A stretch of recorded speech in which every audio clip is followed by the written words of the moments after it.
Aging is a universal journey, but what happens after 80 often feels like an enigma.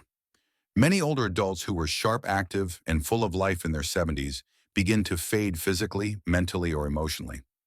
Society often attributes this decline to genetics or sheer luck, assuming it's an inevitable part of growing old. But the reality is far more nuanced. While genes and chance play a part, there are subtler, often ignored factors that quietly erode vitality in the later years. These aren't the usual suspects like poor diet, smoking, or lack of exercise. Instead, they're hidden, insidious shifts that accumulate over time, even in those who've lived thoughtfully and healthily. In this exploration, we'll uncover 5 unexpected reasons why many older adults struggle to thrive past 80 reasons that are rarely discussed, but profoundly impact longevity. These factors are not about dramatic health failures, but about small, overlooked changes in daily life that chip away at vitality. The good news is that once you recognize these culprits, you can take practical steps to address them. Whether you're approaching your later years supporting a loved one, or simply curious about aging well, these insights can transform how you navigate life after 80. By understanding and acting on these factors, you can protect your health, sharpen your mind, and preserve your sense of purpose. So let's dive into these 5 hidden reasons and discover how to guard your vitality before it's too late. 1. The silent erosion of microsocial connections. One of the most underappreciated reasons why many older adults don't thrive past 80 is the gradual loss of what experts call microsocial connections. These are not the deep, meaningful relationships with family or close friends, though those are undeniably important. Rather, microsocial connections are the fleeting, everyday interactions that pepper your day without much notice. Picture the quick smile exchange with a neighbor, the brief chat with a cashier at the corner store, or the nod to a familiar face at the park. These moments may seem inconsequential, but they're a vital thread in the fabric of your daily life. Microsocial interactions serve a profound purpose. They signal to your brain and body that you're part of a living, breathing community. Neurologically, these small exchanges stimulate the brain's social circuits, releasing feel-good hormones like oxytocin and dopamine that elevate mood and reduce stress. They also regulate the nervous system, fostering a sense of belonging that keeps you grounded. For example, a simple "how's your day going" to a delivery person or a wave to a dog walker can reinforce your place in the world, subtly affirming that you're seen and valued. After 80, however, these interactions often dwindle. Physical limitations like reduced mobility or hearing loss can make casual conversations feel daunting. Modern conveniences like online shopping or grocery delivery reduce the need to leave the house, cutting out trips to the store or post office. Harsh weather, unsteady balance, or even a lack of confidence can keep older adults indoors, away from the small social moments that once filled their days. Over time, this retreat becomes a habit, and the absence of these micro connections creates a void. The impact is more than emotional, it's biological. Loneliness, even in its subtle forms, acts as a chronic stressor. Research shows it increases cortisol levels, triggers inflammation, and weakens the immune system. In the brain, social isolation can shrink neural networks responsible for memory, attention, and emotional regulation, accelerating cognitive decline. In essence, the loss of these small interactions makes you feel older, faster, dimming your mental sharpness and physical vitality. I once met an 84-year-old named Evelyn who exemplified the power of microsocial connections. Despite arthritis and a modest income, she remained vibrant well into her 80s. Her secret: every morning she walked to her local coffee shop, greeted the barista by name, and exchanged pleasantries with other regulars. Those brief moments weren't just a routine, they were her lifeline. They gave her day's structure, kept her mind engaged, and reminded her she was part of her community. When she stopped these walks due to a harsh winter, she noticed her mood dipping and her energy waning. Recognizing the change, she resumed her routine even on tough days, and her spark returned. To counter this loss, start small.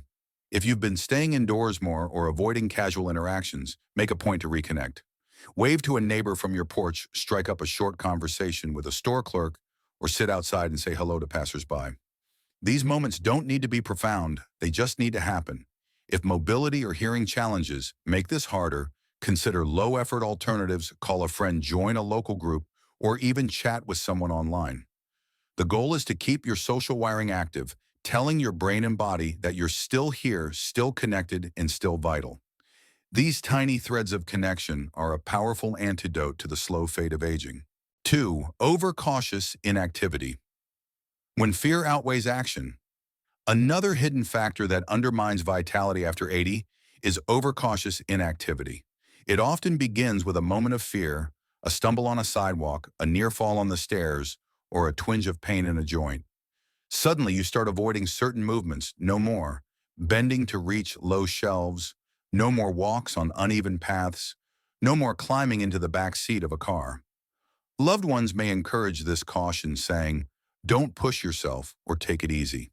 On the surface, it seems like wisdom after all. Avoiding risks feels like the responsible choice. But there's a fine line between being careful and becoming overly cautious, and crossing it can set off a cascade of decline. The human body thrives on movement.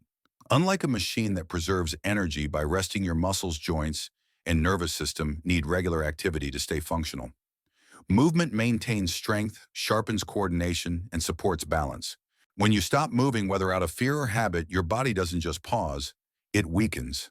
This is especially true for the core muscles in your torso, which stabilize your body during everyday tasks like standing, walking, or getting out of a chair. Studies show that even a few weeks of reduced activity can lead to muscle atrophy, diminished balance, and a higher risk of falls, creating a vicious cycle of frailty. Consider the story of Robert, an 82-year-old who loved his evening strolls through his neighborhood. After a minor slip on a wet driveway, he decided to stay indoors more, trading his walks for hours in his recliner. Within 6 months, he lost significant muscle mass, his legs felt unsteady, and simple tasks like getting up from a chair became daunting.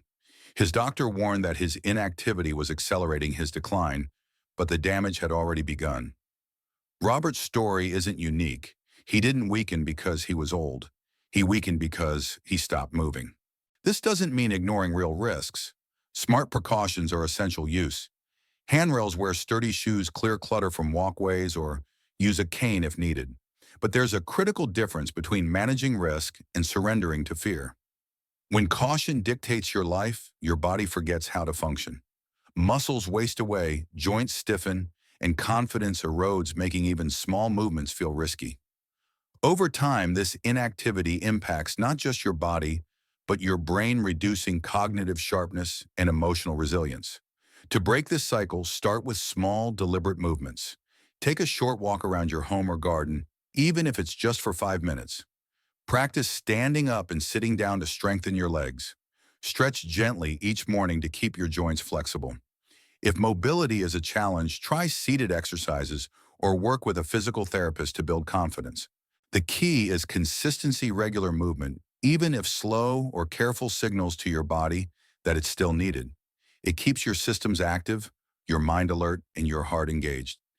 If this resonates with you, let me know by commenting number 2 below. If you're finding these insights valuable, consider subscribing and turning on notifications to stay updated on content that can inform and inspire your journey. 3. Disrupted sleep from irregular light exposure. Your body operates on an internal clock known as the circadian rhythm, which governs everything from your mood to your metabolism, immune function, and brain repair. After 80, this clock becomes more fragile, and one of the biggest disruptors is irregular light exposure. Too little natural light during the day, and too much artificial light at night. Morning sunlight is a powerful signal to your brain, triggering wakefulness, boosting energy, and sharpening focus. Evening darkness cues the release of melatonin, a hormone that prepares your body for deep restorative sleep. But modern habits often disrupt this rhythm. Spending most of your day indoors, napping in bright afternoon light, or skipping outdoor time can deprive your body of the natural light it needs. At night, artificial light from screens, lamps, or even streetlights can trick your brain into staying alert, delaying sleep, and reducing its quality. The consequences are far-reaching. Poor sleep doesn't just leave you tired, it impairs memory, destabilizes mood, and weakens immunity. Research links disrupted circadian rhythms to higher risks of cognitive decline, depression, and even chronic diseases like diabetes.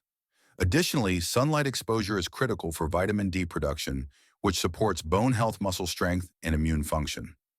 After 80, your skin's ability to produce vitamin D declines, making regular outdoor time even more essential. Take the example of Sarah, an 86-year-old who felt increasingly fatigued and disoriented. Her diet and medications were unchanged, but her doctor noticed she rarely left her apartment and kept her TV on late into the evening.